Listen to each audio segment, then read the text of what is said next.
একটা বাদাম খাই। মালগুলো আমাকে দেখেনি তো? আমি দেখেছি। কে রে? দাঁতে পোকা ধরেছে? হ্যাঁ। আপনার টুথপেস্টে কি হাঁসের গু আর কাকের গু আছে? কাকের গু? আরে ভূতনিকে, তার আগে বল যে তুই ফ্রিজের ভিতরে কি করছিলি? আমি ফ্রিজকে টয়লেট ভেবে হিসু করতে ঢুকেছিলাম, সেটা বড় কথা নয়। বড় কথা হলো যে এই নতুন টুথপেস্ট কাকের গু দিয়ে তৈরি হয়েছে। এই নতুন টুথপেস্ট আছে হাঁসের গু আর কাকের গুয়ের এক বিশেষ ফর্মুলা, যা আপনার দাঁতকে ঘষে ঘষে আপনার দাঁতকে পরিষ্কার ও মজবুত করে তোলে। আর আপনার গলার আওয়াজ কাকের মতোই সুন্দর হবে। এই নে ভিখারি, তোকে ফ্রিতে দিলাম, প্রতিদিন দাঁত মাজবি।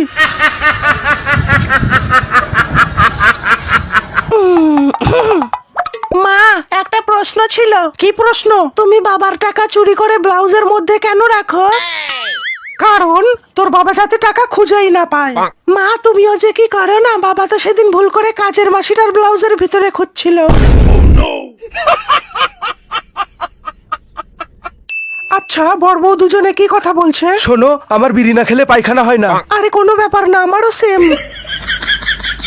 বলছি যে আমাদের দুজনের বিয়ের পরে হানিমুনের জন্য তুমি কি প্ল্যান করেছো? ভাবছি যে আমাদের দুজনের বিয়ের পরে হানিমুনের জন্য গ্রিস কেমন হবে ডার্লিং? আমার সোনা, বলছি যে হানিমুনের জন্য গ্রিস কেন, আমার সর্ষের তেল দিয়েও চলবে। আমি ওই গ্রিসের কথা বলিনি, আমি গ্রিস দেশের কথা বলেছি। বলছি মা, এটা কি জিনিস? ডেটল। এটা দিয়ে কি হবে? কিছুই হবে না। মা, এটা দিয়ে কি হবে? কিছুই হবে না। যখন ডেটল দিয়ে কিছুই হবে না, তাহলে এইসব ফালতু জিনিস কিনে তুমি টাকা কেন নষ্ট করো? এভাবেই তুমি বাবার টাকাগুলো নষ্ট করছো, আর বাবার বিড়ি খাওয়ার টাকা থাকে না।